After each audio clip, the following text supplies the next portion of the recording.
Ma sensibilité sur les questions européennes est née de mes études, puisque vers l'âge de 20 ans, j'ai passé une première année en Angleterre, à Oxford et à Londres, et une deuxième année en Espagne, avec d'autres étudiants qui étaient d'autres nationalités européennes. On se retrouvait sur un projet d'études commun, et nous étions bien sûr très différents, mais nous sentions plutôt ce qui nous réunissait. Et ce qui nous réunissait,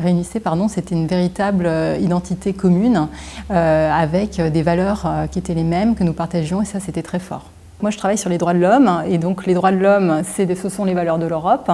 Et pour travailler sur les droits de l'homme, je suis en réseau avec d'autres institutions qui font la même chose que moi et qui sont européennes, et je travaille avec des agences européennes, en particulier l'Agence européenne sur les droits fondamentaux. Donc très concrètement, il y a des sujets qui traversent l'Europe, le sujet des migrants, le sujet du terrorisme, le sujet du racisme, et nous travaillons tous ensemble, chacun en tant qu'expert dans nos pays, pour pouvoir arriver à trouver les bonnes pratiques, faire converger les politiques et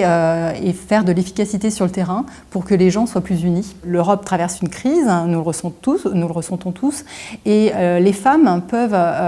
aujourd'hui, parce qu'elles ont des trajectoires qui n'ont rien à voir avec celles de nos grands-mères, avoir une action très concrète, puisqu'elles font des choses pour l'Europe dans leur quotidien professionnel ou personnel, mais aussi en s'impliquant au niveau de la politique européenne, puisque c'est une politique qui nous parle largement. Les inquiétudes qu'on peut mesurer chez les femmes plus particulièrement, ce sont toutes les inquiétudes liées à la montée des populismes, à la montée de l'intolérance.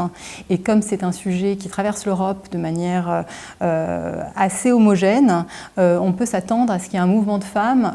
pour prôner les valeurs universelles, qui sont les valeurs portées, universalistes et universelles, qui sont portées par l'Europe et par les citoyens, puisque l'Europe, ce sont les gens. Et l'autre inquiétude, c'est par rapport à la santé, par rapport à la planète. Et il y a eu de nombreuses critiques qui ont été adressées à la Commission européenne. Et je pense que là aussi, les femmes peuvent être une force de dénonciation et une force d'influence pour pouvoir faire avancer les choses dans le bon sens.